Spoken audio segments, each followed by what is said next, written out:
magtambay dito guys sa loob ng Nissan building. Ayan libre coffee at saka napakaganda ng temperature sa loob, so hindi ka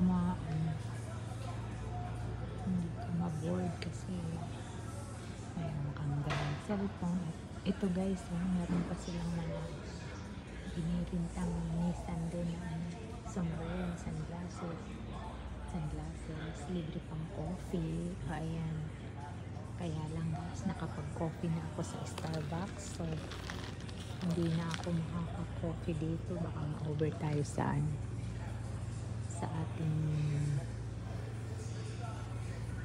caffeine. Kaya ayan, tingnan nyo guys, napakalinis talaga, sarap ng tambay dito habang nag-change oil yung nandoon na yung car namin, nagpa-change oil kami, so antay lang kami dito. Pag tinawag kami, lalabas kami. So ito lang ang mga ano nila dito, office. Yan, may bathroom din dito pag gusto mo. Yan, may vending machine kung gusto mo. So yun, napaka-komportable magpupo dito.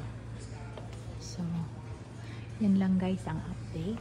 So para naman makapang-upload tayo, salamat nga pala guys sa support nyo kagabi ha. Sa silent LS ko, pasensya na, hindi ako masyado nakakapag-live na nandun talaga ako kasi ako full time ako ngayon ng caregiver. So ayun lang guys, basta lahat na makita ko doon, babalikan ko kayo kapag nag-ano kayo sa aking bahay. Okay? Ayan, bye muna guys. Ayan, gaganda ng mga sasakyan dito. Ayan, so hanggang dito na lang muna guys. Salamat sa pag-watch na ng video ko. See you again next time. Bye. Love you all.